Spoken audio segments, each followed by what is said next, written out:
Hello and welcome back everyone, we Weeb online, and today I'm gonna continue the story What If MQB Gave Naruto the Ultimate Dojutsu Part 14. If you enjoyed this video, please give it a big thumbs up, and to watch more videos like this, subscribe to my channel and turn that bell notification on so you never miss an upload.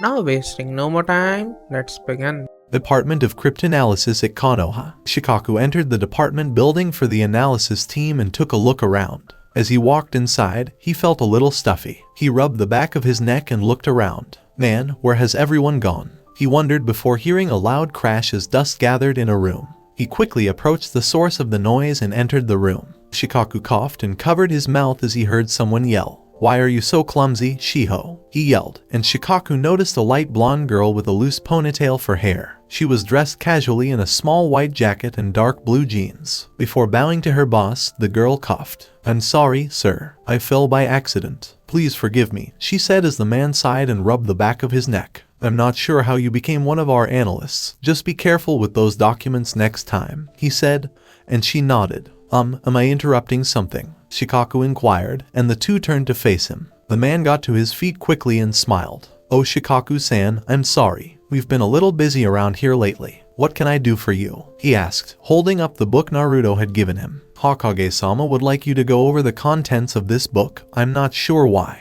but it appears to be very important to him," Shikaku said, as Shiho adjusted her glasses. Why would Lady Tsunade need a book like that? She wondered, as Shikaku and the HR manager sweat dropped. "Shiho, don't tell me you forgot. You were there at the ceremony. And you should remember Naruto Uzumaki Namikaze was made Hokage a few days ago," the man said as Shiho's eyes widened. "Wasn't that a joke?" she asked, making two faces. They both sighed as Shikaku handed the book to the man. Shikaku said, "Please look it over for him," and the man nodded before Shiho took the book from him. "Boss, can I do this one? I'm not a cryptanalyst yet, but I can look through a book for clues," Shiho said as the man sighed. He turned to Shikaku, who shrugged at the suggestion. "Fine, but you and Shikaku-san are reporting your findings to Hokage-sama," he said, and Shiho nodded gleefully before running away while Shikaku rubbed his head. "Shouldn't she be on a genin team or something?" Shikaku inquired, and the middle-aged man nodded, rubbing his temples. "Yeah, but she's always come here, so I asked Hokage-sama to let me take her, and she agreed. It's been about 2 months now,"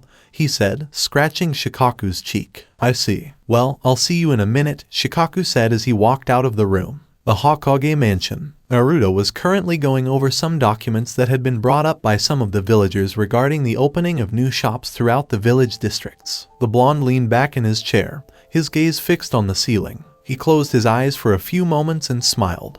But that didn't last long as he heard Shizune enter. "What are you doing, Naruto-kun? Please return to work," Shizune said, and the blonde nodded, his eyes still closed. "How are the preparations coming?" he inquired, and Shizune nodded, holding up a notepad. "The location for their stay has been assigned to them, and we're currently awaiting their arrival, as well as a mission request from the doctors at the hospital, who say we're running low on supplies and need to get some. I suggest you summon a team and send them on such a mission," Shizune said, and Naruto nodded. He blinked open his eyes and leaned forward. "All right, I see what you mean. Is anyone still here?" Shizune asked, handing Naruto a list of all available shinobi still on command. It wasn't a mission that required a lot of effort, so Naruto assigned it a C rank just in case they ran into trouble on their mission. "Tell me, Shizune-chan, what do you think if I change the academy a little?" Naruto inquired, and Shizune raised an eyebrow. She cocked her head to the side, a puzzled expression on her face. "Is there something wrong with the academy?" she asked, looking out at the village. He narrowed his eyes and sighed contentedly. "I just find it to be a little lacking in the shinobi department. I mean, looking back on the missions, I know we all still had a lot to learn. Things that should have been in the academy. It's nothing like it was back in the day," he told her, placing a finger on her chin. Naruto sighed as she asked, "Like what?" "For one thing, we're going to teach them all how to climb trees and walk on water, which they didn't teach us in the academy. And why the hell was there a flower arranging course in it?" Naruto snarled, and Shizune gulped. I'm not sure, Naruto-kun. I guess the civilians decided it for some reason," Shizune said, as Naruto thudded his head against the table. "This is supposed to be a dictatorship position, so why are civilians making decisions? I'm all for borrowing other people's ideas, but what the hell?" Naruto inquired, and Shizune gulped. Well, Sarutobi-sama was the Hokage at the time, so why don't you ask him? Shizune suggested as Naruto shook his head and rested his elbows on the table. Nah, Jiji is enjoying his retirement. Or so I've heard, so I won't bother him with that, he said, shaking Shizune's head. Not right now, please get the work done, she said, and Naruto nodded as he continued his work before looking up at the ceiling. You know, if you're going to stare at me all the time, please say something and stop being so damn quiet, the blonde said to all the Anbu in attendance, making them sweat drop. I'll forget you guys, he said before answering the door. He sighed once more, rubbing the bridge of his nose. Come in, he said, and the blonde immediately said Sasuke entered the room. The brunette handed him the scroll, which Naruto accepted. Sasuke settled for a brief glance at Naruto, but the brunette Uchiha remained silent. Naruto sighed as he examined a document, but he still spoke to Sasuke. Are you going to tell me something or do I have to order it from you? Naruto asked, as Sasuke gave him an uneasy look. He grabbed Naruto by the collar, prompting three Anbu to point their swords at his vitals, but Sasuke didn't care as he glared hard at the blonde. Naruto motioned with his hand for the Anbu to vanish, and they did. I can accept a lot, but how the hell can I just accept what I just read? This is insane. What am I supposed to do? Sasuke asked, and Naruto rolled his eyes at the Uchiha. First and foremost, you must release me, Naruto said, and the Uchiha did so, and the blonde slumped back into his seat before picking up some more documents. I couldn't tell you what to do. Hell, when I first heard about Itachi, I was skeptical as well, but the file says it. Face it, Sasuke, he's not the person you thought he was. He wasn't a cold-blooded killer. He was just your brother who was following his Hokage's orders. Tell me, team, what do you want to do? Naruto asked, turning Sasuke around. Before Naruto heard another knock, he growled. What was it? Is it Naruto's day or something? Come in, he said as Kakashi walked in. He returned his attention to Naruto after a brief glance at Sasuke's snarling. Hello Naruto, how are you enjoying your new position as Hokage? Kakashi inquired, and Naruto shifted his head back and forth slightly. I'm enjoying it. What did you want, Kakashi-sensei? I'm in the middle of a conversation right now, Naruto said, to which Kakashi nodded. He rubbed the back of his neck before getting to the point. Right, sorry about that. When you're done with Sasuke, I'd like you to follow me, Hayashi-san, and Inoichi-san. We have something important that we need you to see, Kakashi said, and Naruto lowered his Hokage hat and nodded. Kakashi quickly exited the scene, while Naruto returned his attention to Sasuke. I'm pissed off Naruto. I thought for so long that if I killed Itachi, I'd be able to avenge the clan and be happy. I should have been perfect and simple, but not it's damn it. Sasuke yelled as the blonde created a shadow clone to do his paperwork for him. I'm pissed off more than ever, and I don't know why, Sasuke said as Naruto leaned against the wall. He glared at Sasuke, who returned his gaze. It's quite simple then, tell me, who are you upset with? Naruto asked, gripping Sasuke's head. Everyone, I don't know, exclaimed Sasuke, as the blonde Rokudame Hokage narrowed his eyes. Well, you must be irritated at someone. Who is it? Your family, the village, me, for telling you this, Naruto inquired, and Sasuke clenched his teeth tightly. I don't know. I love my family. I like the village. I'm glad you told me, Sasuke replied, as Naruto continued. Then you're angry at Itachi? Naruto inquired, and Sasuke bit the lower half of his lip, causing it to bleed, while tears streamed down his face for the first time in public. He, the proud Uchiha, was on the verge of a mental breakdown, and Naruto was the only one who realized it. He'd been there a few times before. I don't know anymore, Sasuke admitted, and Naruto sucked his teeth in frustration. He had things to do, and the blonde was getting nowhere. Then who, Sasuke? He asked, charging at Naruto. You're mad. Both of us can tell that, so answer the question. Who are you angry at? He asked, charging at Naruto. He threw an angry punch and slammed it into the wall. But Naruto didn't flinch. I hate myself, dope. I betrayed my village just like Itachi did, and I became like him in so many ways that I despised. I'm confused, damn it, what should I do? Sasuke asked, his eyes narrowing. You do what I did, Naruto said, and Sasuke stared the blonde down as Naruto spoke. I was angry as well. I hated the village for treating me like trash. I hated it so much that I often considered killing some of these people. Even when I had Sum-chan and the others around, there were still times when I wanted to lash out at the village. But I forgave the village. I can never forget it, but I won't let it hinder me and I move on. You should do the same, Naruto told him as Sasuke narrowed his. Is it that simple? He inquired, shaking his head. No, you'll be in agony over it, but it's for the best, Naruto said, and Sasuke sighed. While Naruto tapped his foot, he closed his eyes for a few moments. Fine, but I want to see Itachi. If it's the last thing I do, I'm going to pry the information out of his ass, Sasuke said, and Naruto chuckled. Yeah, that's nice, however, I need to go, Naruto said as he donned his Hokage robe and walked towards the door. But he turned around to see Sasuke standing next to him. What are you doing? Asked the blonde, as Sasuke folded his arms. You said I should stay close to you if I wanted to see Itachi, so I will, Sasuke said, and Naruto's jaw dropped. While the Anbu snickered at their Hokage, he cursed his mouth, causing Naruto's eyebrow to twitch. All of you do my paperwork until I return, Naruto said, and they all stopped laughing long enough for the blonde to snicker. Normally, I'd tell you not to read too much into that statement, but fine. Just stay in this room for now until I return, Naruto said as he exited the room. As he sat on a couch in the room, Sasuke narrowed his eyes and sighed. Naruto, Kushina, and Fu with the real Naruto. Fu settled for reading a small book on advanced sealing while the three were on their way to Uzugakure. Man, Fu-chan, you're like a real seal master because you're so interested in Fuinjutsu arts, Naruto said.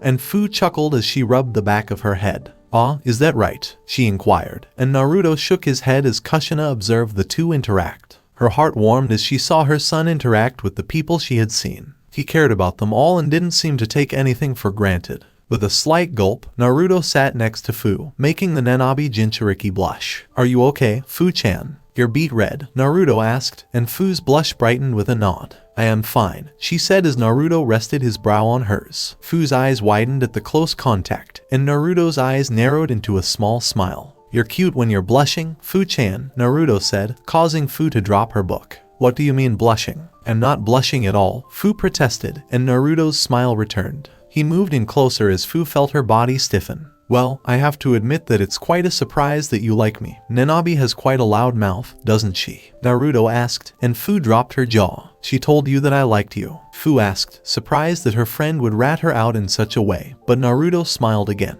No, you just did. It was more of a rumor from Nana-chan. But you confirmed it, Naruto told Fu, as the blonde Rokidame Hokage pouted. Naruto, that wasn't fair, and you know it wasn't. Fu paused as Naruto kissed her quickly. She widened her eyes as he touched his lips to hers. She could hear people around her giggling and pointing at them.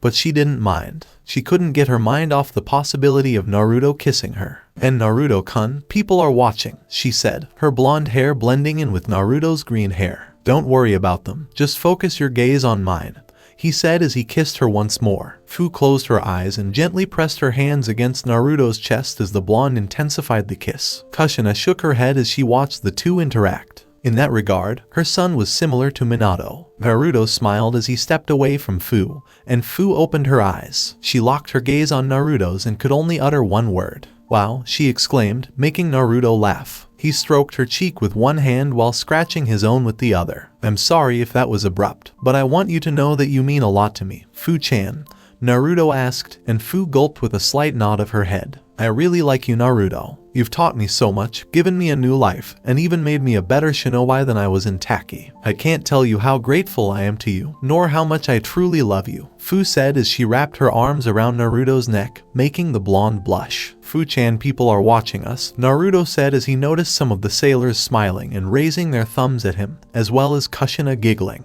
Are you concerned about that now? She asked as Kushina rose to her feet. Alright, you two, it's time to go. Save that for when you're alone, Databane, Kushina said, making Naruto and Fu blush before helping the latter to her feet. Please stop the boat, Kushina said, and the captain raised an eyebrow. We're still not there, we're going to Kirigakure, he said, but Kushina shook her head. No, we stop here. You can continue. I know the rest of the way by foot. Naruto, Fu, come on and get wet, Kushina said as she jumped off the ledge and into the water. Naruto and Fu exchanged glances before leaping off the cliff after her, leaving the captain and his sailors perplexed before they noticed an imperial ship. They stood there watching as a beautiful woman and two of her associates rode on it. Hey, wasn't that the one of the sailors began as the captain finished up. It was Kiri's Mizukage. Man, she's hot. I wonder where she's going, he said before continuing on their journey to Kiri. Meanwhile, Naruto, Fu, and Kushina continued to swim beneath the water's surface as Fu saw schools of fish pass by her. She was fascinated by the underwater world. She'd never seen anything so lovely before, but given enough time, she'd grow accustomed to it. She swam with Naruto and Kushina for about 10 minutes before the redhead of the group pointed upwards and everyone went to the surface. They all coughed, allowing air to fill their lungs. Alright, we're almost there. But just so you know, there's a 12% chance we'll die from the whirlpools that surround the island, Kushina said as Naruto and Fu gulped. Before Naruto said anything, she could sense their anxiety. Ka-chan, do you know why the whirlpools only form around here? Did someone cause this? Naruto inquired, and Kushina shook her head. They've been here since the first ancestor of the Uzumaki, maybe even longer, she asked, her eyes narrowing. Before turning back to Kushina and Fu, he could see the heavy whirlpools of water swirling violently. Alright, we'll go to the island, but when we get there, I'd like the two of you to rest while I look into something, Naruto said, making them look suspiciously at him. But they nodded. Well, I've got an idea of how we can get there anyway, Kushina said as she stood up on the water. Naruto and Fu did the same when Kushina told them her plan, and they both looked at her as if she was insane. Ka-chan, that'll never work, Naruto said, and Kushina laughed. That's what you think. Now, less talking and more action, Kushina said, closing her eyes. With a yell, she focused her chakra and a chakra chain grabbed Naruto's leg, hoisting him into the air. Kushina chuckled as she spun the blonde around in the air before Naruto reached out and grabbed Fu. Get going, Databane, yelled Kushina as she hurled them at the whirlpools. The two young teens screamed in terror as Naruto slapped Fu's arm with his Hurricane seal and crossed his fingers. Be careful, Fu-chan. Kage Bunshin no Jutsu, yelled Naruto as he created 3 clones. They all grabbed Fu and launched her past Naruto as she passed through the whirlpools and into the island. Kushina stood there watching Naruto fall before he Hurricaned back to her before being swept away. Naruto snatched Kushina's arm, and the two Hurricaned to Fu, arriving at the island where Fu was resting. Don't do that again, she exclaimed as Kushina laughed at her. Come on, didn't we make it? Fu asked, but Fu only pouted and turned her head as Naruto chuckled at the blonde. The blonde would have been pleased, but he needed to return. However, Kushina stopped him. Sachai, don't go yet. Let's get this first. Spend the night for a day or two, then we'll go, Kushina said as they walked through a thicket of bushes. Naruto nodded. The 3 travelers were walking together when they noticed a few bodies on the ground. Naruto and Kushina both narrowed their eyes. Fu remained silent for them both and said nothing as they walked. Fu patted Naruto on the shoulder as the 3 approached some doors. Are you okay, Naruto-kun? Fu inquired, and Naruto sighed with a simple nod. As he brushed his hand against Fu's cheek, he smiled. I'm fine. Fu-chan, thank you for your concern. I'm just a little shaken. So, Ka-chan, what's behind those doors? Naruto inquired, and Kushina smiled. These are the doors to our village, but what I want you to have as the current clan head of the Uzumaki is the clan's special seal book, which has records of seals dating back to the Shodan Uzukage. Even I have no idea what's in there, Kushina said, and Naruto's mood immediately shot up as he grabbed Fu and swung her around with his hands on her waist. Wow, isn't that awesome, Fu-chan? I get a secret scroll full of juicy Fuinjutsu, Naruto said as Fu laughed. I'm happy for you, Naruto-kun, but could you let me down now? She asked, and Naruto set her down as Fu giggled. So, why am I here? Fu inquired, and Naruto softly patted her shoulder. Are you kidding? When I get it, you'll learn from it as well. It's about time our clan had something that no one else had. This is going to be awesome, Naruto said as Kushina gritted her teeth but the doors refused to open. She cursed as Naruto closed his eyes and extended his right hand. Ka-chan, Fu-chan, back up, Naruto said as they did so. While looking at the door, Naruto's hand cackled. He yelled at them and charged at them. Chidori, yelled Naruto as he slammed the wall. It didn't take long for the wall to collapse into a loud crash, picking up dust and making Kushina and Fu cough while Naruto turned around. I'm sorry about that, but I had to get them down, he said, making both of them nod. They all entered, and the sight of the place was not what Naruto had expected. Buildings were destroyed, and hundreds of homes were either destroyed or partially burned. Naruto bit his lower lip as he noticed some skeletons on the ground. Fu gasped in surprise, and Kushina lowered her head. I promise not to get angry, Ka-chan, but please tell me who did this, Naruto said as Kushina looked around. Fu returned his gaze to Kushina, who sighed. Uzugakure had a lot of enemies who were afraid of us, including Iwa, Kumo, and Kiri, who are probably the main reasons we're gone, Kushina said, and Naruto nodded. While the Rokidame Hokage balled his fists, Fu and Kushina felt his chakra flare. He growled lowly, and just as they thought he was about to rage, the blonde closed his eyes and moved his head upwards. He opened them to see the gloomy clouds that indicated it would rain in a few minutes. Naruto sighed and looked at Kushina and Fu. It's fine, let's go, but hurry because it's about to get dark and rain. It could be a storm, Naruto said. He could feel his swords trembling. As he turned to Kushina and Fu, he grabbed them all to make sure they were safe in their sheaths. "Come on, let's go," Naruto said, and they followed him as they looked around Uzumaki. The land of fire. Naruto narrowed his eyes as he looked down at the ground. Genma, Hayashi, Inoichi, Kakashi, Izumo, and Kotsu surrounded him. Naruto knelt on the ground, surrounded by 5 bodies. Their faces had been peeled away, and their insides had been completely removed. Naruto was fuming at the thought of something happening without his knowledge. It was strange not to even notify the Anbu about this. "When did you say this happened?" Naruto inquired solemnly, causing everyone to flinch. They all exchanged glances but said nothing, which irritated the blonde before he turned around and showed them his serious face. Genma bowed as he asked, "When, damn it?" "About 5 to 6 hours ago, Hokage-sama," Genma said, turning Naruto around. He stood up and turned to face Hayashi. "Hayashi-san." "The two of us," Naruto said, and Hayashi nodded. The two closed their eyes and yelled in unison after going through their hand signs. "Byakugan," they said, looking around quickly while Naruto stared at the body. He noticed signs of residual chakra energy flowing through all 5 bodies. It was a greenish glow that outlined them all, and Naruto could see a small trail leading into the woods, but it quickly vanished. "Do you see anything, Hayashi-san?"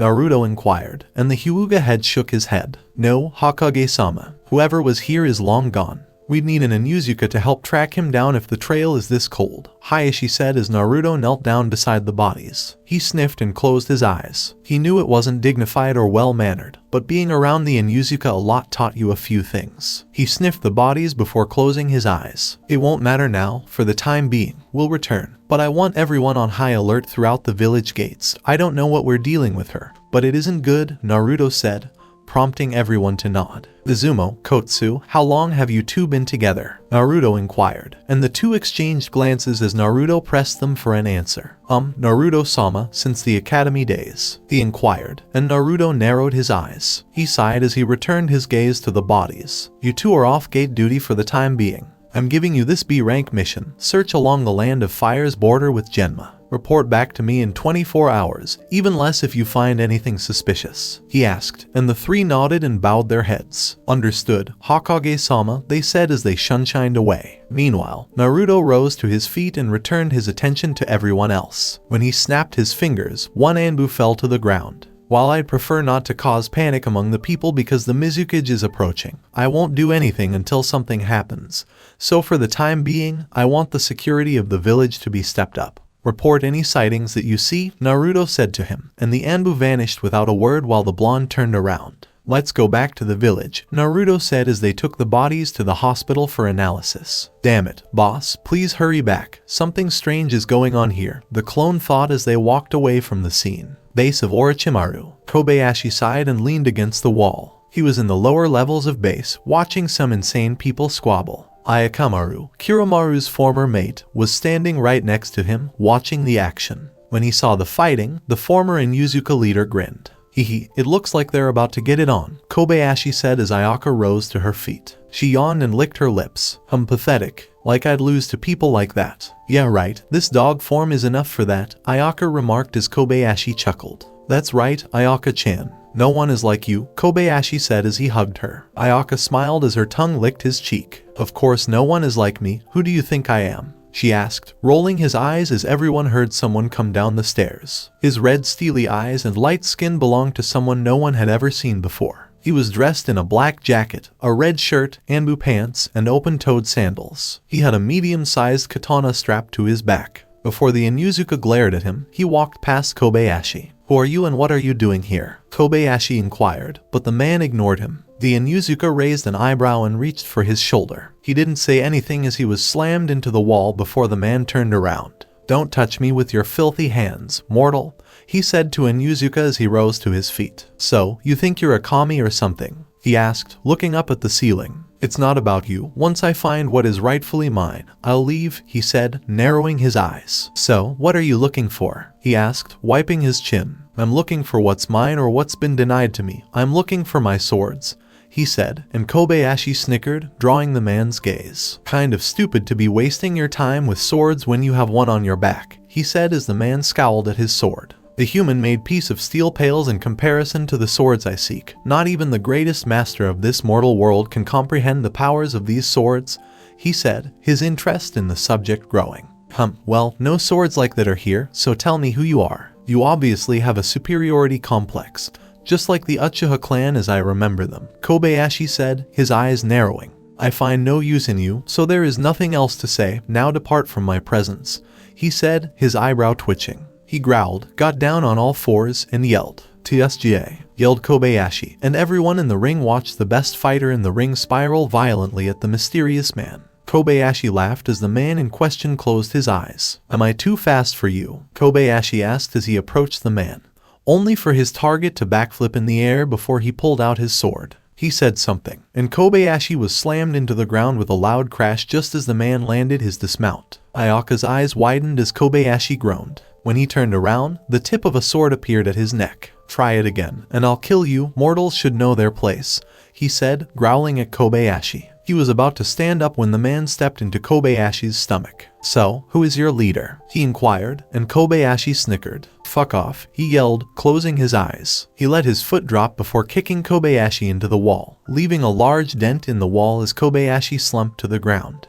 Well, whatever. When I envelop this world in darkness, I'll make you my personal slave before I kill you, he said, his eyes narrowing. Would you like me to lick your boots as well, asshole? He inquired, only to be slammed across the face. This is Master Sato Saranzo to you, he said as he walked away. Ayakamaru dashed over to Kobayashi and helped him to his feet. Are you okay, Kobayashi? She inquired, and Kobayashi rose to his feet. He rubbed his chin, which irritated him slightly. Damn, that asshole hits hard. Had I gone to my curse mark too, I would have been the one kicking his ass. Nonetheless, he hits hard and smells of blood. He's killed someone recently. But whatever, that's it, I'm going to ask Kabuto for that vial for the Curse Mark 3 stage. With it, I might even gain the power of a cage. No one will beat me, not even you. You got your ass kicked, Kobayashi? She inquired as the Inuzuka rose to his feet. Stop talking, Guren. I'm going to see Kabuto right now, Kobayashi said, walking away before the blood on his cheek spilled. Yuzugakure. Naruto and Fu were led to a small vault beneath the Yuzugakure mansion by Kushina. It was a long way down, but they arrived, and Kushina closed her eyes. On this door are 5 seals, each representing a rank of Fuinjutsu. There is the beginner, adept, experienced, mentor, and master. Each seal is made with certain steps left out, and you must fill in the correct thing or it will fail. So far, only 2 people have ever gotten this right. Maido Bachin and myself, Kushina said, grinning. Well, there's about to be 4 in that group, right, Fu-chan? Naruto inquired, and Fu smiled. Alright, you can begin. I'll take out the easy one for both of you, Kushina said, looking up at the top of the wall. Storage seal, it said, and Kushina examined it. She drew on the paper in front of her with an ink pen. A small line, a vertex angle, and a small circle were added. The paper glowed briefly before settling as the vault door opened slightly. It's your turn, guys, Kushina said, making Naruto and Fu nod. They could all hear the terrible storm outside raging, so the 2 Jinchuriki decided to hurry up so they could return. Alright, Fu-chan, why don't you go first? Naruto asked, and Fu nodded. She approached the seal and examined it. Explosion seal, she thought to herself as she scribbled the missing pieces. She drew a circle around the pieces that were already available. Following the circle was a small slash across, followed by one to the left and one to the right. A straight line down the center. She doubted she was a master Fuinjutsu user yet, but she was content with her progress. Fu finished by writing a few small words. Done, she said, and the seal glowed as the door opened slightly more. Nice one, Fu-chan, now it's my turn, Naruto said, looking at the seasoned seal. Seal for fire techniques, Naruto said, quickly writing down the necessary pieces, which he figured were not too difficult. He finished quickly, and the seal glowed as the door opened. He sighed, and Fu took his place as mentor seal bearer, a chakra restriction cancellation seal complete with a reverse trigram seal. Damn, that's a tough one, Fu said, pulling out a chakra restriction seal paper. She quickly wrote a small cancellation over it while also working on the reverse trigram seal that the wall had requested. It took some time, but the Nanabi Jinchuriki was completed, and the seal glowed as she opened the door. Excellent. Both of you, one more and that book is ours, Kushina said as Naruto approached. He looked at the wall, which was empty. He turned around with his eyes narrowed. There's nothing on the wall, Ka-chan. How am I supposed to do this? Naruto inquired, but Kushina simply smiled and said nothing. Naruto turned around with a sigh. What was he supposed to write on it? He sighed and sat down to consider it. Kushina chuckled as Naruto racked his brain for an answer after more than an hour. She took a slow step forward and patted his shoulder. Calm down, Sachai, you'll get it soon enough, but I'll give you a hint. Naruto-kun, what are you? Kushina asked, raising an eyebrow as Naruto stepped back. What was his name? He was many things. He was a shinobi, a Jinchuriki, Konoha's Hokage, and a Tokubetsu Jonin. What could he be? He was so many different things. Naruto closed his eyes and considered everything. Previous seals, the trip to Uzugakure, his sealing abilities, and everything else had something to do with this test. Naruto soon opened his eyes and smiled as he rose to his feet. As Naruto took out a piece of paper, Kushina and Fu both smiled. I am an Uzumaki, and you seek an Uzumaki Fuinjutsu seal, Naruto wrote on the paper. He wrote his last name in kanji, then a small signature seal on top of it. He quickly set it down, and the seal lit up and the door opened. Naruto entered and noticed a small pedestal. It contained the book Uzumaki Fuinjutsu,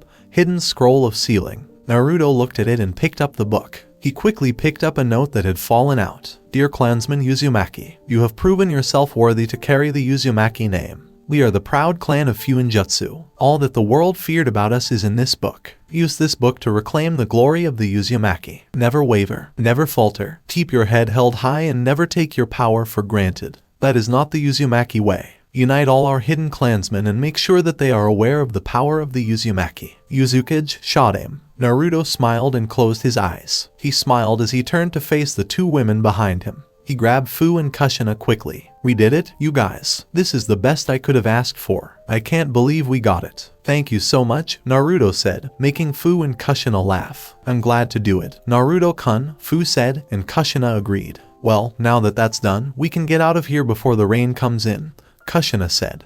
And the two Fuinjutsu practitioners agreed. Kushina led them away from the Uzugakure mansion and toward one of the unburned houses. It was a still-standing structure, and the rooms appeared to be in good enough condition for a good night's rest. Well, I guess I'll take this room and see you two tomorrow, Kushina said, waving goodbye to Naruto and Fu. The two could hear the storm outside, and Fu flinched slightly before hugging Naruto, causing the blonde to look at her with concern. Are you okay, Fu-chan? Naruto inquired, and Fu nodded nervously. Why yeah, I'm fine, she said as thunder rolled through the village, forcing Fu to tighten her grip on Naruto's clothes and bury her face in his jacket.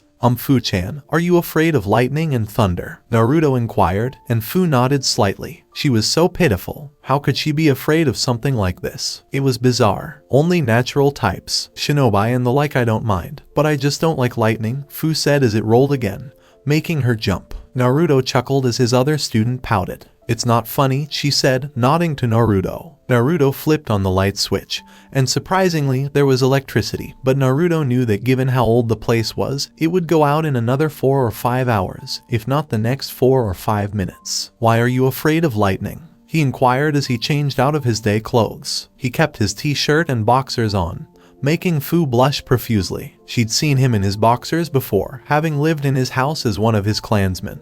But she wanted to be a true clansman, once upon a time, who would serve, protect, and even love him more. Fu jumped out of bed, raising an eyebrow at Naruto as she walked away. She took something from her backpack and walked out the door. Did I do something? Naruto wondered, and after a few moments, Fu entered the room, wearing a dark green kimono. She was wearing a small flower in her hair and carrying a small box. Naruto stared at her in awe for a moment. Fu-chan, he asked, and Fu knelt and bowed to Naruto, widening the blonde's eyes. Naruto Uzumaki Namikaze, I, Fu, would like to officially join your clan. I appreciate everything you have done for me, the kindness, the teachings, and the love. I promise to use my gifts, abilities, and talents all for the Uzumaki Namikaze clan. I present you with this as proof of my loyalty, Fu said, placing the small box forward. Naruto gratefully accepted and opened the box. A simple scroll was contained within the box. The blonde unfurled it, revealing a large seal inside. He unwrapped it to reveal a jeweled kunai. It was encrusted with rubies, sapphires, emeralds, and other precious stones. Naruto looked at it and then turned to face Fu. I found it during my travels and thought it was beautiful, so I kept it. It was my most prized possession, and I'd like you to have it, Naruto-kun, Fu said, and the blonde smiled gently. He nodded and gently patted Fu's shoulder. Thank you, Fu-chan. My clan has more than enough room for you. Welcome to the Uzumaki Namikaze clan, Naruto said, and Fu nodded. Now that I think about it, I should really do something for Haku-chan. She's been with me since I can remember. I'll definitely do something for her, Naruto reflected before returning his attention to Fu. He blushed as he noticed how lovely she looked in her kimono. Where did you get that kimono? He inquired, making Fu blush. I brought it with me. I wanted to show my loyalty a few days ago, but some things prevented me, Fu explained, and Naruto nodded. When the storm hit again and the lights went out, Fu jumped into Naruto's arms. Don't worry, Fu-chan, you're fine, Naruto said as he stroked her hair. Fu gulped and nodded before removing herself from Naruto's chest. Naruto-kun, do you think I'm attractive? Fu inquired, causing Naruto to blush. He gulped and scratched the back of his neck. What triggered that? Naruto inquired, and Fu pouted at him once more. Come on, simply tell me, Fu said to him, and Naruto sighed and nodded. Fu-chan, of course. Someone must be insane to think you're attractive. Why are you questioning me? Fu gulped as Naruto asked her. Because I want you to be in love with me. I've been trying to be near you for the longest time since I met you. You seem to fill a void in my otherwise mundane life. Back in Taki, everyone despised me and no one cared about me. They said I shouldn't be shown love, and I began to believe them until someone like you came along. It could just be wishful thinking, but I think I'm falling for you, and I'm not sure if it's because I'm too young, Fu confessed. And Naruto sat on the edge of his bed, listening in. Fu-chan, Naruto said, and Fu gulped, grabbing Naruto's hand and placing it on her chest. And Naruto blushed slightly as Fu spoke. Do you agree, Naruto-kun? What about my heart? Because I'm talking to you like this, my heart is pounding hard. I'm looking for you. I require your assistance. Please accompany me. Be my first and last, Fu said, and Naruto blushed profusely before gulping. But Fu-chan, don't you think we should have known each other before? Fu smiled as he placed a finger to his lips. Join me right now. We have all the time in the world to get to know each other. I know quite a bit about you, and you know quite a bit about me. In these months, I've connected with you more than a simple date ever could. So, please, adore me, Naruto gulped as Fu spoke to him. All right, Fu-chan, but promise me one thing, Naruto said, and Fu nodded. Never doubt my feelings for you. Understood? Naruto inquired, and Fu smiled and nodded. On that note, Naruto kissed Fu again as the Nanabi Jinchuriki wrapped her arms around Naruto, leaned in deep to him, and pushed him to the bed. Naruto snaked his arms around Fu's waist as their kiss quickly heated up. Fu never had much experience in kissing, but Naruto didn't care. He just loved her for her. Fu placed one hand on Naruto's chest while the other cupped his cheek. Naruto-kun, Fu said as Naruto traced his hands up Fu's kimono. She gasped from his firm touches as they trailed up her body and softly rested on her breasts. Fu giggled from the sensitivity. Naruto snickered before slowly removing Fu's kimono sash and watching it fall to the ground. Fu gulped and wondered how her body looked to Naruto's eyes. Naruto traced her body up and down, noticing her wearing some green laced panties and a green bra. Fu seemed embarrassed by his steely gaze and tried her hardest not to hide her body from him, wanting him to see all of her. Fu-chan, you're beautiful, Naruto said, and Fu blushed again, smiling as Naruto leaned up, Fu straddling his boxers. Then I need to check you out, Fu said as she quickly grabbed Naruto's head and brought the two back into a fierce kiss. Fu explored all of Naruto's mouth with her tongue as she could feel a lot of sweetness in them that wasn't there before. Fu gasped at the hard body and all the years of training that it had endured. Fu licked her lips while her hands trembled over the hard body. Fu quickly lowered her body and kissed his chest while trailing down his entire upper body. Her mouth laid soft kisses across the hardened muscles. She loved the feeling of Naruto submitting to her touches and feelings. She had never felt so in control before. Fu unhooked her bra and let it fall to the ground. She showed Naruto her petite breasts, and the blonde gasped at the pink areolas whirling around. Naruto-kun, touch them. Makes me happy. Fu gave a small moan of appreciation as Naruto placed a hand on her chest and slowly massaged it. Naruto pushed close to one and gave it a soft lick, making Fu raise her head back slightly in awe. Seeing that reaction, Naruto smiled and quickly latched onto her breast while his other hand placed with the other breast. Fu gasped in another sweet blissful moan as she wondered if this was really happening to her. Oh no, Naruto-kun. T's strange, that's but I like it. It's fantastic. Fu uttered as Naruto swirled his tongue around her breast before quickly moving on to the next. Fu sighed in disdain of the ecstasy as her hand brushed over Naruto's head to bring him closer to her. It felt so good to have this done to her that Fu could have lost her mind. Nanabi had offered to tell her about these things for years, but it felt so good to experience it for herself. Naruto sucked and sucked on her nipples, making a popping sound with each sucking, and Fu shivered in delight as Naruto stopped and pinched her pink nipples. Fu-chan, does that make you happy? Naruto asked, and Fu nodded quickly as her mouth couldn't open wide enough to actually say it. Naruto flipped Fu over, making her shriek for a moment before placing her on the bed. Fu looked at him in confusion, but it didn't last long as she felt the pleasure of Naruto moving his lips down her body again. Naruto-kun, you're not there. It's delicious. I'm going insane. Oh my goodness, Fu hissed out, and Naruto moved down as he licked the thighs of her legs. Fu giggled from the tickles that followed, and she blushed when she saw him looking at her wet spot. Naruto could tell Fu was wet, and he was happy to know she was feeling it well. Looks like you're having fun, Naruto said, and Fu blushed as the blonde grabbed the folds of her panties. Fu closed her eyes tight as she felt the last vestiges of her clothing leave her body and fall to the floor. Fu gulped as she wondered if Naruto found something wrong with her small spot, which was soaked with the essence of her pleasure. Naruto smiled and looked up at Fu. You're soaking wet down here, Fu-chan, Naruto said as she blushed and averted her gaze.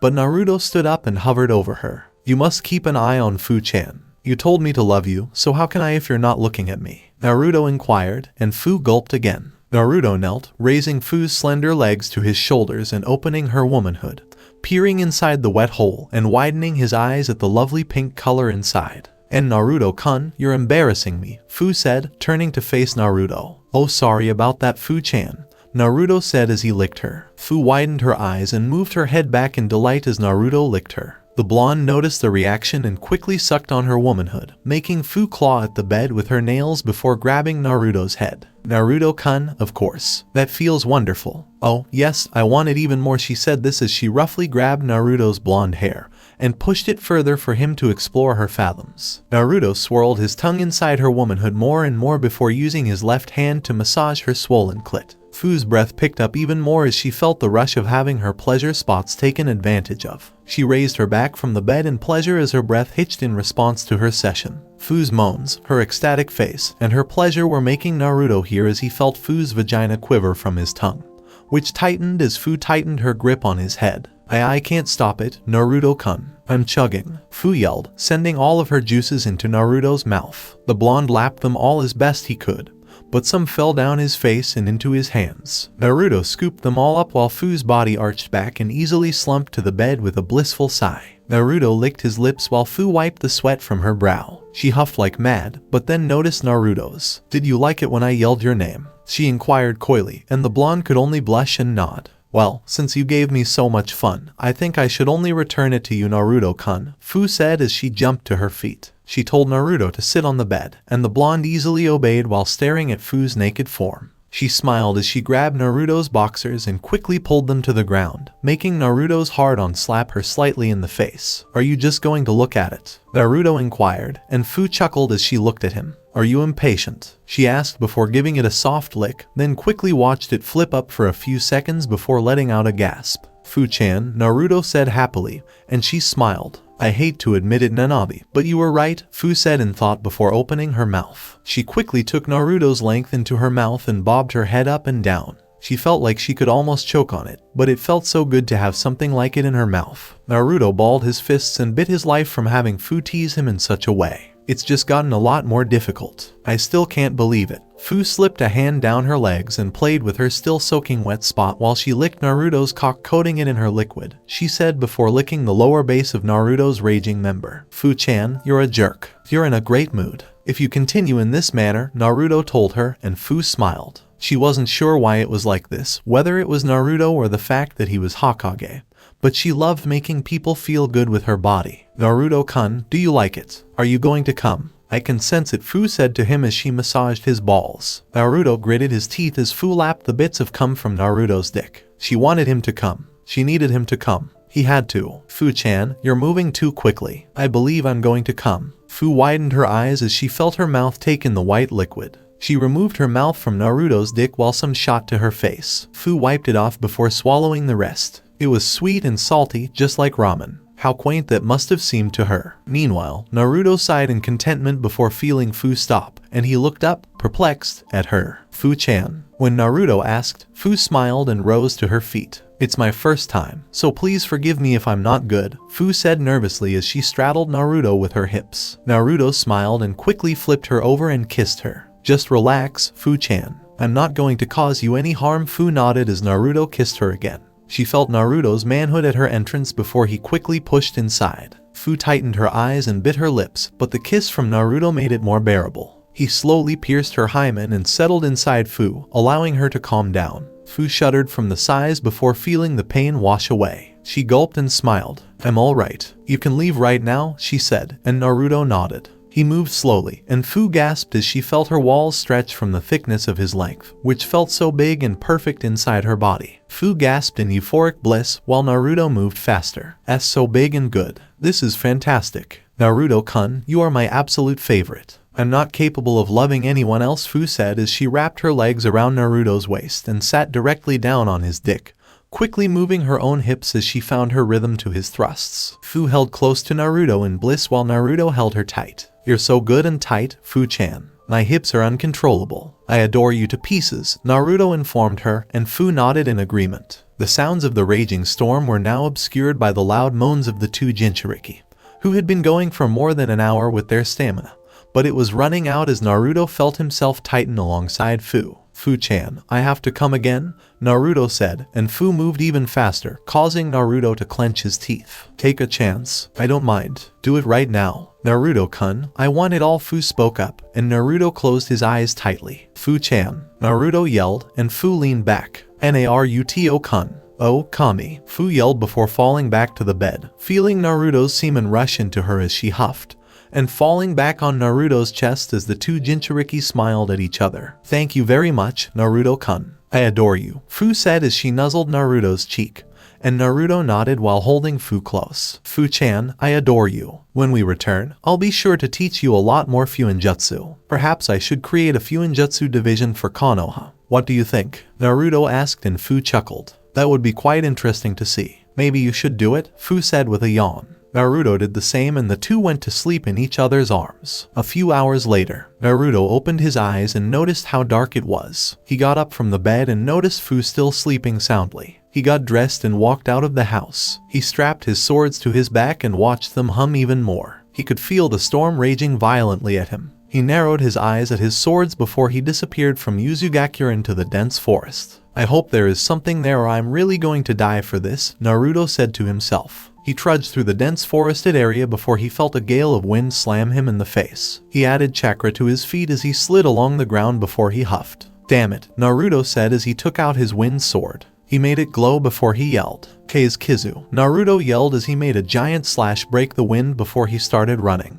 After about half an hour, he ended back at the ocean and saw the waves hitting the beach violently. He also saw the violent whirlpools raging even more in front of him. He gulped as he wondered if this was really worth dying for. But then again, what the hell did he know? I knew you were going to do something insane again, Kyuubi suddenly said, making Naruto jump. Way to say hello, Kyuubi-chan, Naruto told her, and Kyuubi rolled her eyes at his statement. How are things over there? Naruto asked, and Kyuubi scratched her cheek. Well, they could be better. Trust me that you will know when your clone dispels, Kyuubi said, and Naruto was almost too scared to ask. Well, I'm going, I'll see you soon, Naruto told her, and Kyuubi smirked. I really hope, cause I do worry about you, she said and quickly left. Naruto sighed as he looked at the raging ocean. In every corner of his head this was insane, but he had to do it. Naruto crossed his fingers and grinned. Kage Bunshin no Jutsu, he yelled, and quickly about 30 clones came to existence. They all grabbed each other's legs and swirled around before sending the blonde into the air. Naruto was raised high above the whirlpools and held out his hand to form the Rasengan.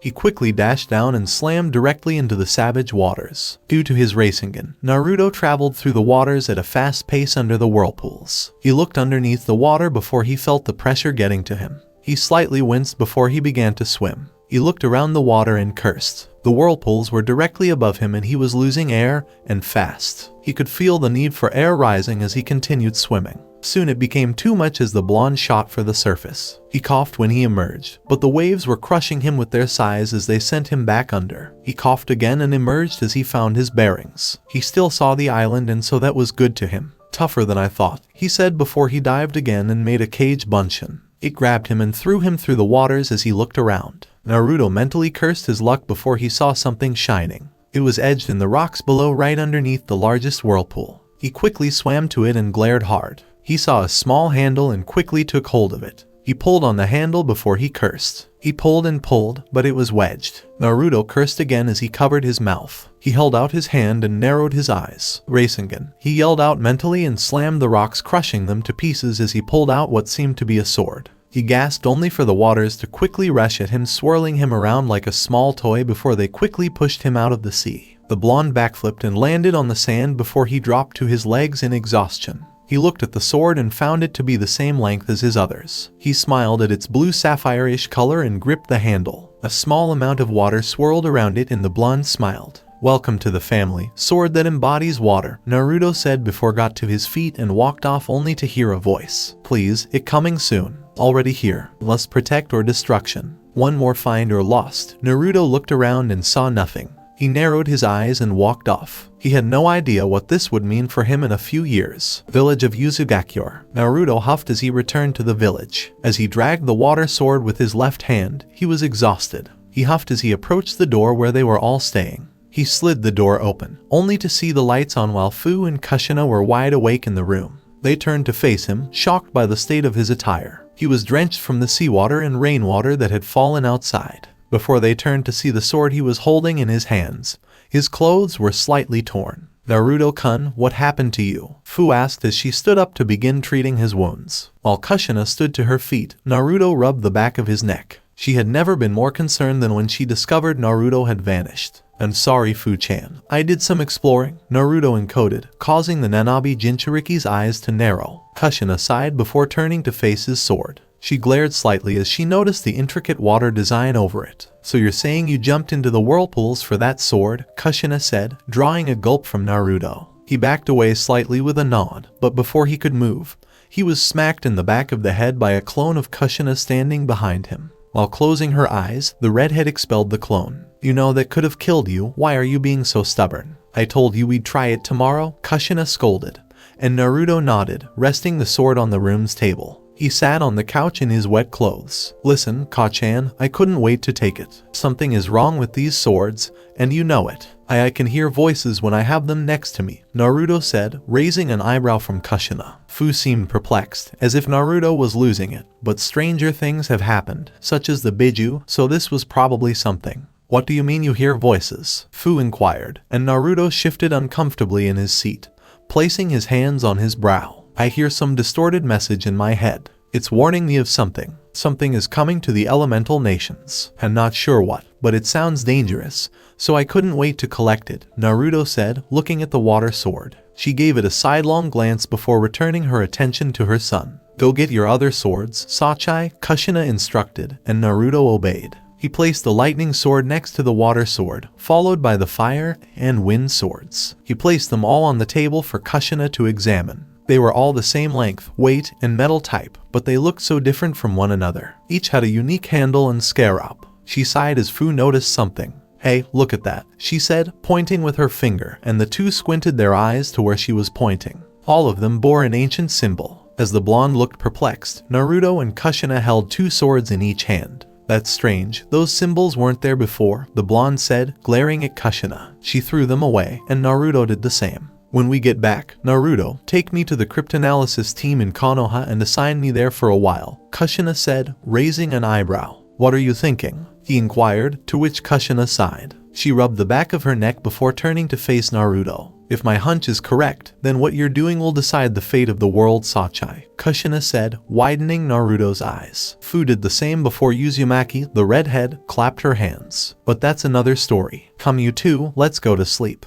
"I mean it this time. Both of you," she said, making the two blush. Fu and Naruto both nodded at the thought of Kushina hearing them. They both forgot to put up their own privacy seals. As the lights went out, everyone went back to sleep. They put the swords down before they glowed brightly. In the room, the swords gleamed. "This blonde, he's our master." "Are you kidding me?" someone asked, as all the swords gleamed even brighter. "I've been with him for a long time since he got me from that weapon shop. He really knows how to wield me, so I trust him as my master." "Admit it, you were impressed with him when he got you from those whirlpools. Why would you do that anyway?" Another voice asked while the other huffed. "I was bored. I was wedged in a damn rock for 600 years. How would you feel?" One voice asked, while another, more feminine, spoke. "Well, I agree with Reiga. The boy has more potential than my old master, Raymond. I thought I'd found the one, but it appears that Reiga knows better," a feminine voice said as another sighed. "Well, I admit that he's interesting. At the very least, he's powerful. I must admit that I like him if Reiga does. He's the Hokage at such a young age. Only 2 years, one of them exclaimed as the fire sword gleamed even brighter than the others. That's enough. I will not tolerate you disrespecting him. He has begun to receive our message. Once he obtains the last, then we'll be able to give him our message. Until then, we remain silent, the voice said,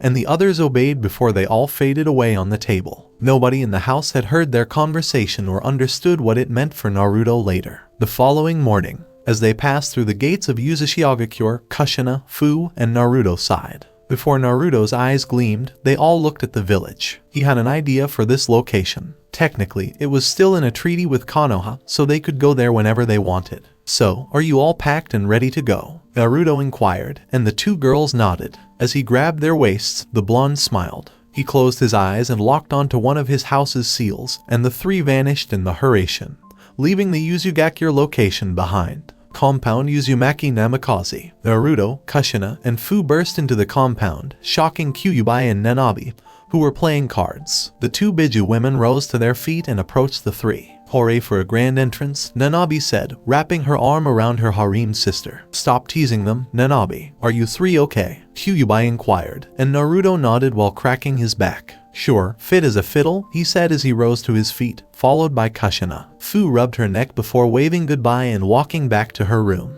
While Yujiro came down the stairs, Naruto and Kushina sweat dropped. What's the big deal? She wondered before noticing Naruto and Kushina in the room. The younger blonde waved to the older one, and Yujiro returned the gesture. I'm sorry, nothing serious. Now, if you don't mind, I have some work to do. I'll do Yujiro Fuinjutsu-chan's training later in the night, so be ready, Naruto said as he dispelled a clone. He rubbed his chin as he remembered the Yang-release training with Kyuubi, which didn't go so well, but he had learned a bit of Kimamero's Kekai Genkai. He also remembered Kyuubi telling him about the eternal Mangekyo Sharingan. He narrowed his eyes at that information before noting that he'd been practicing wood release techniques, which didn't seem too difficult, but he could be wrong. Alright, I'll see you later, Naruto said as he hurried Shined to the Hokage mansion, leaving his 4 swords to Kushina and the Uzumaki woman, who walked away with Kyuubi and Nanabi following her. Why are you 2 following me? She inquired of the Biju, who turned to face her. Well, we know what you're going to do, so we're going to help you, Nanabi said, raising an eyebrow at both of them. Before they all walked away, the 2 women smiled at her. The Hokage mansion. While his clone was doing paperwork, Naruto appeared in the mansion. When the clone looked up, he saw the original staring at him. Boss, you're back, it said, waving to the blonde. He grinned as he patted the clone on the back, causing it to grin back. Yeah, thanks for taking over. You can leave now. I'll finish up here, Naruto said, and the clone vanished. He absorbed all of the information from the clone and learned about the 3 deaths in the Land of Fire. Shizune and the medical staff had examined the bodies, so the blonde was still waiting for those. He was already aware that Mei Terumi, the Mizukage of Kiri, was on her way,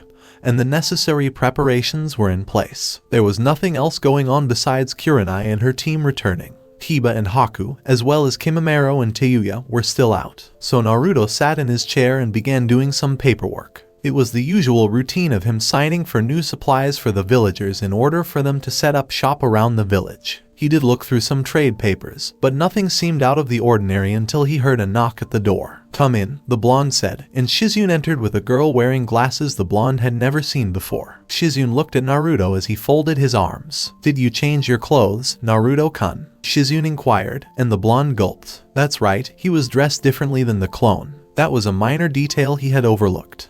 Yeah, I just left to change because it was getting a little tight, Naruto explained, and Shizune accepted the answer as Naruto turned to face the girl. So, who are you? He asked, and the girl bowed, gulping. Hello Hokage-sama. No, I mean Naruto-sama. Oh wait, I'm sorry, I meant to say, she said, laughing. He waved at her with one hand while placing the other on the table to support his head. Don't worry about the honorifics. On to my question, the blonde said, to which the girl nodded. Yes sir, I have that book you asked the cryptanalysis team to look at. My name is Shiho and I'm aspiring to be a cryptanalyst myself. Anyway, I'd like to talk with you about this book and my findings, she said, and Naruto nodded as he saw the clone's memory telling her to investigate the book. Shiho coughed in her hand as he nodded and placed the book on the table. All right, Naruto said, and Shiho did her best while Shizune listened. Yes, sir. The book is originally from Kumo due to its contents, but I'm sure you already knew that. Inside the book there talks of a battle by the sons of Kami over 5 element swords. No one knows if any of them have been found or if they are even real. Shiho paused, while Naruto narrowed his eyes because that seemed to be very true. He was the only one who had found them, aside from Raymond and anyone else he knew of, but he let her go. Go on, he said, nodding before continuing. Right, sir. The battle says that it took place over 1,000 years ago, but there are no records to suggest such a thing. I cross-referenced them with some scrolls that were at least 300 years old. They only told off nature elements being out of control at some point in history. They were random attacks such as tidal waves, earthquakes, firestorms, lightning flashes, and hurricanes. Wasn't that the strange part? Natural disasters were just that, natural, but this did not sound natural to him. I might need Gaara and A's help on this one, and I hope Kiri's Mei-chan will help me out as well. Iwa hates Konoha since my father, and no doubt they know about me by now, so it'll be quite a pain to ask them for help. Naruto thought before returning his attention to Shiho. Alright, so what's the strange part? He wondered, wondering if he'd regret that question. Shiho opened the book and pointed to a specific page. Shiho began while Naruto looked at it. This symbol. It sort of resembles the swirl on the back of Konoha's flak jackets, but has a square over it with a star in the middle. I tried looking for it, but none of our records hold it, at least not to my rank that I could get my hands on, but I at least know this. The star in the middle, in ancient times, meant of another worldly power or a power that can't be comprehended. The blonde sighed and rubbed the back of his neck. Alright Shiho-san, thank you for that information. It really helps me out. I'll give you a C rank mission pay for that. Also, my mother is going to the cryptanalysis department. She'll be carrying 4 swords. Please take a look at them. You'll be quite shocked at them, Naruto said as Shiho nodded and walked away with a slight bow. Naruto sighed, slumping in his chair. A power that could not be grasped. He wasn't sure whether he should be happy or worried about having them in his possession. Man, this is too strange, Naruto said, snapping his fingers. On one knee, an Anbu appeared next to him. Yes, Hokage-sama, he asked, rising to his feet. Please get Shizune and Kurenai-chan for me, as well as Anko. I need all 3, the blonde said, and the Anbu nodded as he left the room. The blonde sighed and held up a scrap of paper. He took a look at it before smiling. Sum and Hana appear to have requested that the Inuzuka clan and the Uzumaki Namikaze clan be combined into one clan, which Naruto approved of. He imagined himself running the clan with Kiba in the future. Oh, that would be a lot of fun. Speaking of the Inuzuka, Naruto was curious about Kiba and Haku's progress on their mission. Together with Kiba and Haku, the 2 Chunin were walking through a dense forest near Iwa when they came across a staircase leading into the ground. Kiba narrowed his eyes as Haku examined it. What do you think, Kiba-san? Haku asked, and Kiba and Akamaru both growled. The Inuzuka heir rose to his feet before turning to face Haku. It smells like snakes. It could be one of Orochimaru's bases. Do you think we should go back? We finished our mission with bandits who weren't so damn tough, Kiba said as Haku placed Zabuza's guillotine sword on her back. I think you're right, and it's not the same if Naruto-kun is with us, Haku said to Kiba, who nodded. He missed hanging out with his buddy. The Inuzuka was disappointed to see the blonde so preoccupied,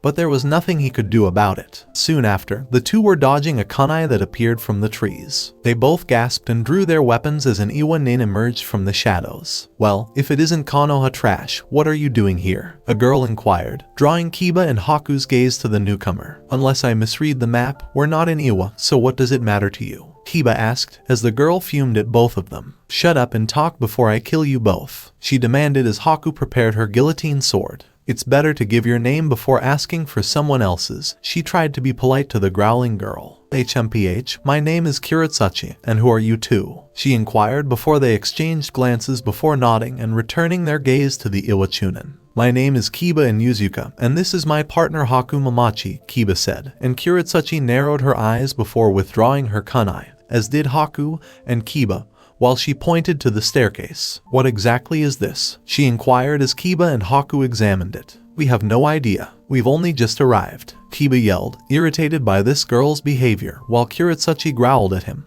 and Haku sighed, rubbing the back of her head. Now she'd have to play peacemaker between the 2 of them. Okay, enough of that, both of you. We all have tasks to complete, so why don't we? Kiba turned around and smiled as they saw 2 people emerge from the trees. Kimamaro and Teuya. Kimimaro and Teuya exchanged glances when they noticed the two Chunin, and the latter placed her hands on her hips. "What brought you two jerks all the way out here?" Kiritsuchi asked, looking at the two newcomers, one with a foul mouth and the other strangely calm. "Teuya-san, Kimimaro-san. We're looking into it, but we were caught by this Iwachunin here, so we're all fighting about it." Kiba and Kiritsuchi-san were present. Kimimaro sighed as Haku spoke. "We've come to look into one of Orochimaru's bases. Naruto-sama provided us with a missing. So, please excuse us." As the two passed them, Kimimaro said. Haku and Kiba sweat dropped, but Kiritsuchi got in front of them. "Take a step back. We're conducting the investigation here, so return to your village," Teuya growled as she spoke. "Move your ass, you sack of shit," she yelled, and Kiritsuchi growled in response. "Make me, you stupid tomato bitch," she growled, and Teuya growled back. The two glared at each other before seeing Kimimaro, Haku, and Kiba walk down the staircase,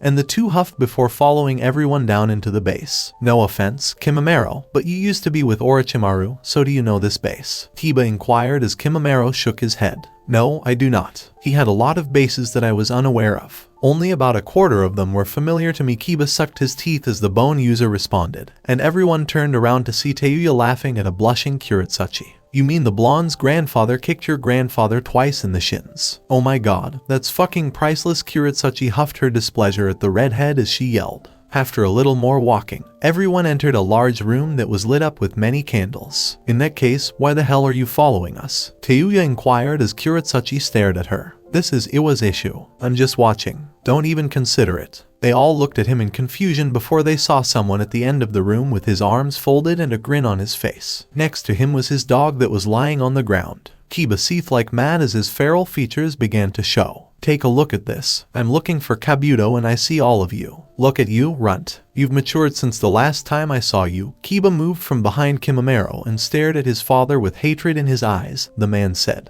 "You, how dare you to keep breathing?" Kiba growled, and Haku and the others wondered if Kiba knew the man. Teuya and Kimimaro narrowed their eyes as they stared at one of Orochimaru's most trusted men. He was just as important to Orochimaru as Kabuto, and he was much stronger than Kimimaro and Teuya. "That's impressive of you to respond to your father in that manner. Kiba, you might have some hair on your chest," Kobayashi said to Haku and everyone else, but Kiritsuchi's eyes widened. "You did not earn the right to be my father," Kiba yelled as he ran at Kobayashi, his rage for the man boiling over as Kobayashi smirked. "Kiba, you stupid fuck. You're not going to be able to beat him." Teuya yelled as Kiba approached them, and both he and Akamaru growled at them before the female dog smiled. "Do you require assistance, Kobayashi-kun?" Ayaka inquired, but the elder in Yuzuka shook his head before she took a seat. "You take a break, not me. I'm going to spend some quality time with my son right now." As Kiba threw a punch, Kobayashi spoke up. "To hell with it." He smirked while Kiba gasped, only for the Inuzuka air to be slammed in the stomach, causing him to cough. "Nice speed, but a little slow for my taste, brat,"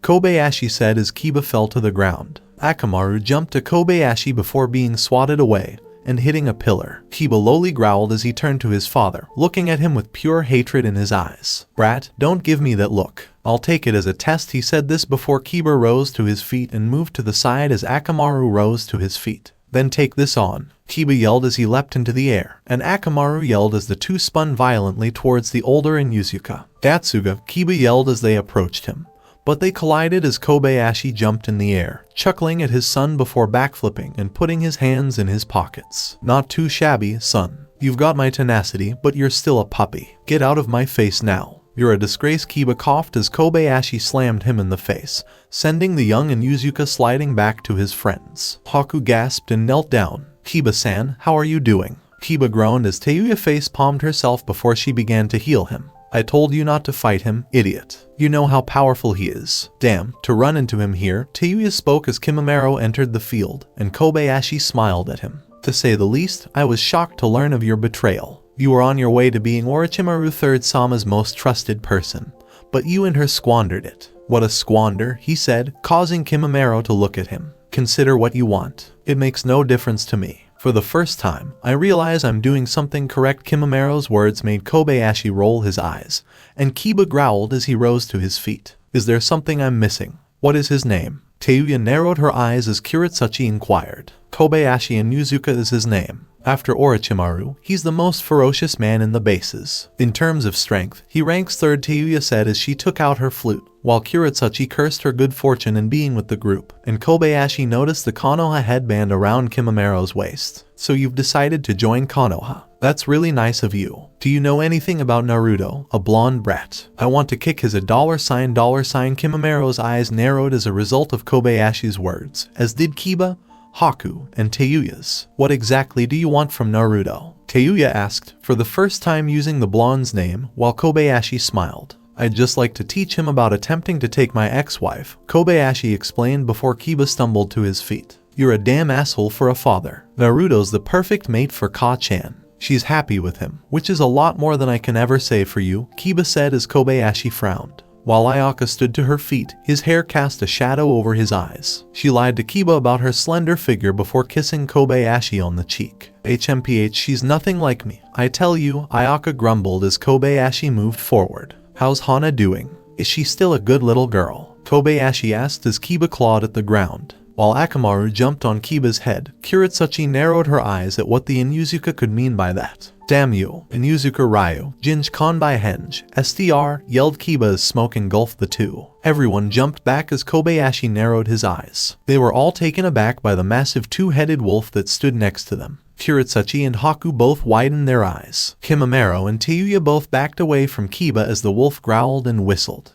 I haven't seen that in a long time. It brings back memories, right Ayaka? Kobayashi asked, and the dog woman smiled. That's right, Kobayashi-kun. Do you need my help now? She asked, rubbing the back of Kobayashi's head. He closed his eyes and sighed. Not really, but you can if you want. I'm feeling like letting loose, he said as a curse mark appeared on his neck. While Kiba growled, it quickly swirled through his body and across his face. You're a disgrace to the Inuzuka, Garuga, Kiba yelled as he and Akamaru whirled violently at Kobayashi. He and Ayaka exchanged a smile before leaping into the air. Kimamero narrowed his eyes as Kiba growled. Tayuya, Haku, cover me. I'm going to help Kiba now, Kimamero said as he charged after them to aid Kiba in his attack. Meanwhile, Kuretsuchi was watching and decided to join the fight as well. Kobayashi smiled as he backflipped away from Kiba. Kiba growled at him as he closed his eyes. Kiba yelled as he charged him again. Stop dodging and take it like a man. Kobayashi smiled and nodded, willingly allowing his son to hit him as the Inuzuka was drilled into the wall, causing it to explode. Kiba and Akamaru huffed back at him as they saw the devastation. Kimamero and Kuretsuchi both narrowed their eyes. Kobayashi was unharmed by the attack, but he appeared different. Before a dark hand grabbed the wall, his roar echoed throughout the room.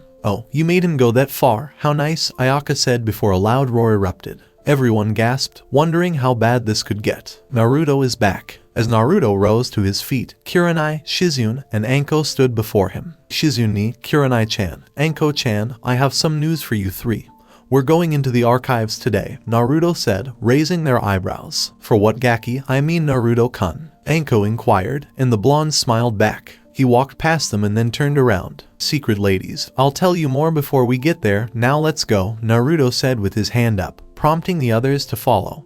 But Naruto stopped them first. But first, Anko, show me your neck, Naruto said, and Anko hesitated. She frowned as Naruto looked at her. That's an order, Naruto said, as the purple-haired Jonin removed her trench coat. Naruto took a look at her neck and noticed the curse seal. He smiled as he stepped back. Anko, how much do you love Konoha? Naruto inquired, and Anko raised an eyebrow. Enough to die for, she said, to which Naruto nodded. He closed his eyes and placed Anko on the ground. That's good, but nobody in this village will have Orochimaru's mark, understand? The blonde asked, widening Anko's eyes. Kurenai and Shizune both gulped, but the snake mistress nodded as Naruto opened his eyes to reveal his Sharingan. It felt fantastic. It was a lot different this time because there was no strain like last time. He focused his attention on Anko's seal and gave her a hard stare. Amaterasu, yelled Naruto as the black fire ran over Anko's skin. The snake mistress cursed some discomfort, but she smiled and decided to bear it. Shizune and Kurenai widened their eyes as Naruto's fire erased the seal over Anko's skin. It vanished quickly and Naruto extinguished the flames. He smiled and sighed. There, you're now completely a part of Konoha, Naruto said, widening Anko's eyes. When she turned around, her seal had vanished from her neck. She felt Orochimaru's presence leave her before gazing in awe at Naruto. Before Anko jumped to her feet and hugged him, the blonde smiled calmly at her. You erased it. It's gone. It's finally gone. Anko exclaimed as she turned to show Kurenai her neck. Look, Nai-chan. It's gone. It's completely gone. It's no Genjutsu, Anko exclaimed, making Kurenai smile. She shook her head as she turned to see Naruto smiling. That's fantastic, Anko, the Genjutsu mistress said as Naruto stood up and brushed himself off. Okay, we can be happy later, but now we have to go look through those papers, Naruto said, and the three girls nodded as they walked away. Compound Uzumaki Namikaze. Yujiro sighed in boredom because there was nothing for him to do. Her lessons with Naruto would begin later. Kasumi was already training with Fu in the yard, so that was taken care of. Yujiro observed the two sparring before they turned to face her. What's the matter, Yujiro-san? Fu inquired, as the blonde lowered her gaze in boredom. Nothing, just bored I guess, she said to them, smiling. Then train with us, I think I could keep up with you two at the same time, Kasumi said, drawing the two Jinchuriki's gaze to her. Don't get ahead of yourself, Fu advised her harem sister, a small grin on her face. Kasumi laughed at her before shrugging her shoulders. Well, I wouldn't lose to both of you because of my training with Kyuubi-sama, Kasumi said, jumping to her feet. You'd better be ready to back up those words, she said, and Kasumi smiled as she noticed Fu pull out a scroll and a pen. Yujiro took a small fighting stance as the Nanabi Jinchuriki grinned madly. Kasumi sweat dropped at them both before taking a step back. Maybe you two should calm down now, she said as the two Jinchuriki approached her. What happened to all that talk? They inquired, and Kasumi rubbed the back of her head before yelling as she fell through the ground. Before looking down the hole, Fu and Yujiro widened their eyes. Before Fu called, they noticed it was completely dark. Kasumi, are you okay? Fu asked, making the question echo before Kasumi responded. No, I sat on my tail, man, that hurt, she exclaimed as Yujiro and Fu's sweat dropped. Whoa, that's the deepest hole I've ever seen in my life. I wonder where it goes, Nibai exclaimed, and Yujiro agreed. Fu soon dropped through the ground and followed Kasumi, but Yujiro quickly followed her. The two Jinchuriki slid through the ground before arriving at a small cavern. Fu helped Kasumi to her feet, and the dog girl thanked him. Yujiro sighed as he looked up at the massive hole. They were obviously not going back that way. Great, how do we get out of here? Yujiro asked, sniffing the air. Hey, there's water going that way, let's follow it. Come on, she said as she dashed away. Fu and Yujiro followed the dog girl to the spot. Together with Kushina, Kyuubi, and Nanabi, the Uzumaki and two Biju entered the cryptanalysis department and took a look around. To put it mildly, it was a mess, but they ignored it, or at least two of them did. What's the deal with this place? You'd think they'd be neater than this, Nanabi said as the three ladies turned to see a man and a girl walk out. Damn it, Shiho, don't you ever learn? He asked, prompting the girl to bow. I'm sorry, sir, she apologized before turning to see Kyuubi, Nanabi, and Kushina sweat dropping at her. Excuse me, can I assist you? Kushina asked, holding the four swords in front of Shiho. Yeah, I believe Hokage-sama sent me here to be a small part of the cryptanalysis team for these swords, Kushina inquired, to which Shiho replied with a nod. She smiled as she noticed the three people staring at her.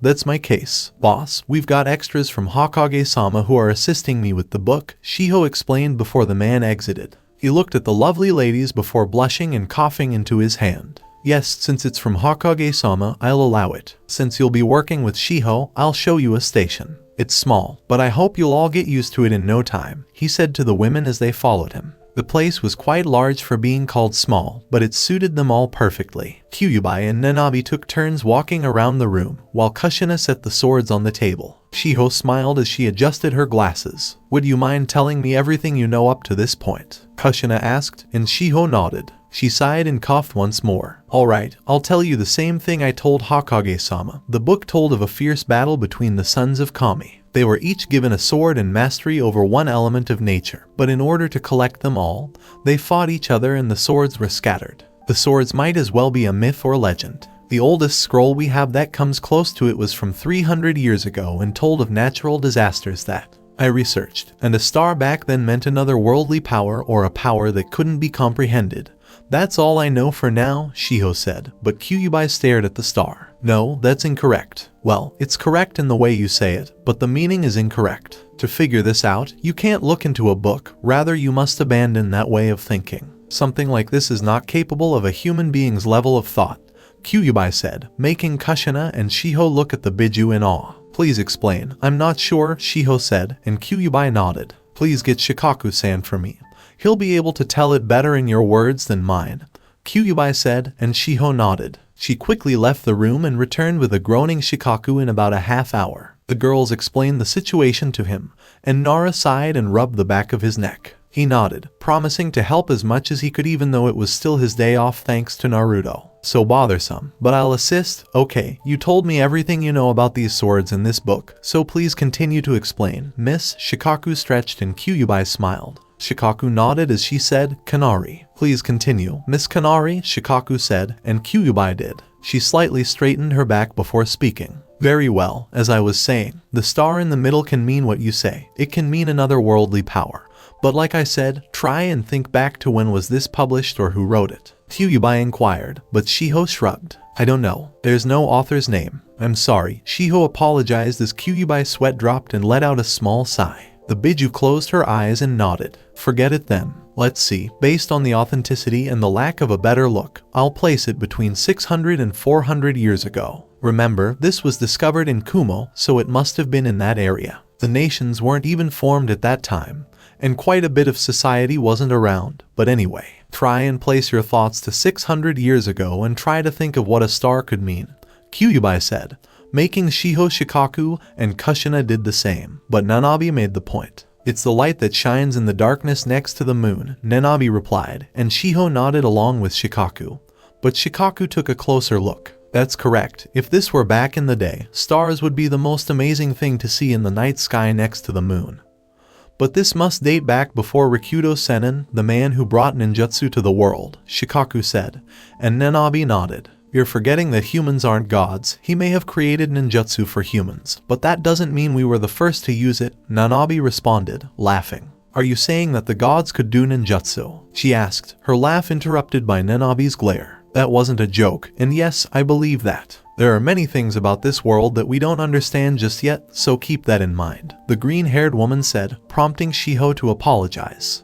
So the star is about to shine in the darkness, so what would the swirl be? Shikaku asked, looking at it. It's similar to the one from Yuzushiagakure and the swirl on the back of your flak jackets, Kushina said, and Kyuubi agreed while Nanabi rubbed the back of her head. Shiho and Shikaku exchanged glances at the swirl symbol before the former took out a piece of paper and began writing on it. Alright, for the first part, the star resembles something that glows in the dark. What are those swords? Shiho inquired, and Kushina held up one. Naruto believes these are those swords, Kushina said, and Shiho dropped her paper before picking one up. She was perplexed because she was not a sword person. Why is that? She inquired, turning to Kyuubi and Nanabi. Tell me, Kanari and Nana, can swords be sentient? Kushina inquired, causing Shiho to stifle a laugh, but Shikaku remained solemn. Kyuubi and Nanabi exchanged glances before returning their attention to Kushina. Well, we wouldn't know if they could or not, but given how this book describes them, it's possible that they might be sentient,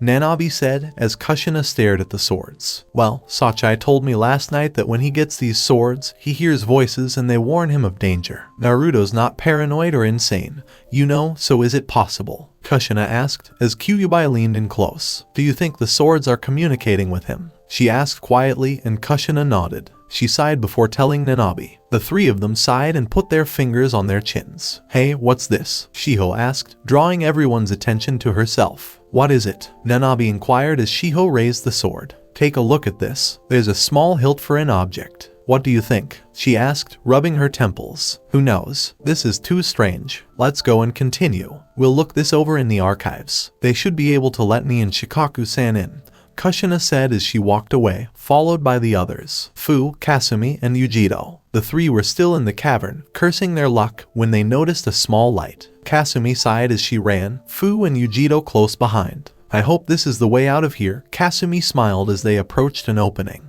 Although it was not an exit, the sight made her gasp. She stood in awe of the place as Fu and Yujiro huffed behind her. Wrong. What's Fu mumbled, but all she saw was Kasumi point, and her gaze followed the hand sign until she was in awe of the place. What are these? Yujiro inquired, and Fu examined the surroundings. It was made up of crystals of a clear substance. They came in a variety of sizes and shapes, including diamonds. They're crystals, but not like you'd normally see, Fu explained as Kasumi's eyes twinkled. There's every woman's dream, she exclaimed, making the two sweat drop before they returned their gaze. How long do you think they've been here? Yujiro inquired as she noticed a small waterfall cascading through the caverns. Who knows, all I know is that I really want one, Fu said as Yujiro turned to face her. When did you start cursing? She inquired, rolling her eyes. Please, that's nothing, but I won't bore you with that, Fu said as she attempted to take one out.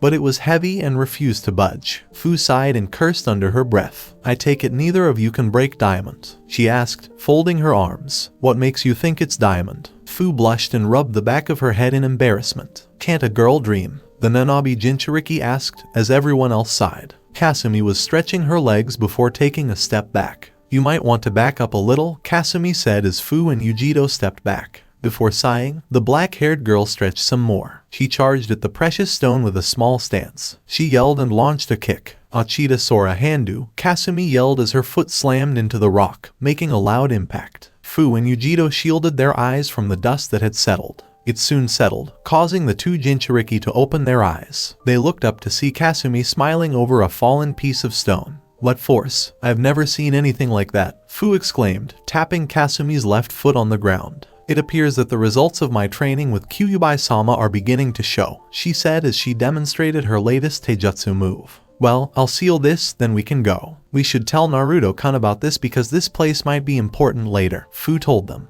And the girls nodded in agreement. They had no idea how valuable those crystals would become to Naruto in the future. Somewhere among Orochimaru's bases, Kabuto, where is Kobayashi? It's time for him to test the drug, Orochimaru asked, and Kabuto sighed. He went to your base near Iwa and said he'd be back in a few days, Orochimaru-sama, Kabuto said, leaning against the wall. You still haven't told us what this thing does, so are you going to or not? He asked, his partner snickering. Hyukoku patience. It has taken months to understand the possible side effects. Either the body will immediately or it will crumble and die. A perfect opportunity to test, don't you think? He asked, Zetsu rolling his eyes. I'll never understand why Pain-sama needs you, but count me in, the black Zetsu said, and though Orochimaru snickered madly again. Just wait, Sasuke-kun. Once you see this power, you'll know how strong I can make you, and you'll be mine once and for all. Orochimaru mentally cackled as Kabuto handed his master the greenish vial for Kobayashi to use when he returned. In the case of Kobayashi, in collaboration with Kobayashi, Hiba, Kuretsuchi, Kimimaro, Haku, and Teuya were panting and huffing on the ground as Kobayashi removed his curse seal from his face. All of their expressions were horrified. Kobayashi smirked at them as Ayaka approached him. Was that curse stage 2 really necessary? Look at them, she asked, scratching her ears. HMPH, I expected more from my son, but I guess being raised by Tsume does that, Kobayashi said, fists clenched. The curse stage was completely different from what Saken had. The power of Kobayashi's curse mark was unrivaled. It was strange and evil. Oh, it looks like he's still got some fight in him. Pop, Kobayashi said as Kiba rose to his feet. He huffed furiously. They'd all been fighting and no one had won. But Kimimaro and Teuya managed to land a few blows on him. He hadn't even used Ayaka in the fight. Kiba was irritated that he was being treated so casually. While Akamaru stood to his feet, he glared at his father. Akamaru, are you with me? Kiba inquired, and Akamaru nodded. As the Inuzuka entered his pouch, he took a soldier pill and handed it to Akamaru. Kiba's features became more aggressive as the white-haired dog's fur turned red. Everyone, please leave, this will drain my chakra, but I can tear him apart with this, Kiba said, and everyone nodded as they shunshined out of sight. Kuretsuchi remained behind, her fists balled. She felt so weak to be beaten like this, and now she was running while a Konoha shinobi did the heavy lifting. What a setback for her ego. Only Kiba, Akamaru, Kobayashi, and Ayaka remained in the room after the Iwanin left. Well, son, show me what you've got, Kobayashi said, closing Kiba's eyes. While the Inuzuka smiled, Akamaru jumped on his head. I have you to thank once more for this Naruto, even if it's experimental. Kage Bunshin no Jutsu, Kiba yelled as he cloned himself and Akamaru 6 times. Before clapping, Kobayashi raised an eyebrow. Wow, you know a Kenjutsu. Not bad, but it won't stop me, Kobayashi said, and Kiba laughed. That's what you think. Inuzuka Ryu, Jinj Kanbai Henge, SDR, Kiba yelled, and they all poofed out in smoke, covering Kobayashi's eyes before he slightly widened them to see 6 two-headed wolves looking at him with Kai in their eyes. I'll rip you to shreds with this. Tajugara Rega. All the Kibas yelled as they spun violently around the base, unconcerned about what they destroyed as long as they killed Kobayashi. Kobayashi narrowed his eyes as the entire place was being shredded to pieces. Not bad. That would actually hurt. Hell, it might kill me if I was right in the middle of it. Outstanding brat though, Kobayashi said, nodding to Ayaka. They dashed inside, and no one knew what happened. Outside, everyone stood there in awe of the destroyed base as the Kibas charged out of the ground. They all went into a frenzy over Kobayashi and Ayaka, causing them to be in awe of him. Did Kiba have such a technique? Haku inquired, while Teuya smiled. That shithead is quite impressive, she remarked as Kimamaro looked up, agitated. Before the Inuzuka slammed to the ground, Kiritsuchi watched Kiba fight and gasped at his strength. He retreated as he and Akamaru cursed. Their clones vanished as Kobayashi fell to the ground. Phew, that was close. I was scared for a second there. Yeah, right. You're too easy to figure out, not to mention you're out of control, Kobayashi said as he grabbed Kiba's shoulder. Everyone was too hurt to get up and assist. As Kobayashi smiled, they all cursed. Well, son, any final words? Kobayashi asked as Kiba growled. He spit on Kobayashi's cheek, which made his father laugh. Arrogant until the end, huh? Well, fine then, Tsume's former classmate said as he drew his fist back. No, Naruto-kun, please help. Haku yelled mentally as she made her chakra soar for a distress beacon to Naruto from the Hiraishin seal formula. They should not have died in this manner. Konoha, as he walked with Kurenai, Anko, and Shizune, Naruto laughed. He came to a halt when he felt the immediate chakra spike of one of his seals. He gasped and closed his eyes. Haku-chan is in danger, Naruto said, causing the three girls to gasp as the blonde vanished into the Hiraishin. Their eyes all widened. They were watching Naruto leave to help his family. The border near Iwa. Kobayashi smiled as he delivered a punch to Kiba, causing the Inuzuka to close his eyes. Everyone gasped before they all saw a small flash of lightning as they stared in disbelief at Naruto appearing behind Kobayashi. Haku smiled as she gasped, as did Teuya and Kimamaro, while Kiritsuchi expressed shock and awe. Ayaka's eyes widened at the newcomer, and Naruto took in the situation in a split second. He noticed Kobayashi with Kiba at the collar, ready to end his best friend, making the blonde growl as he extended his hand.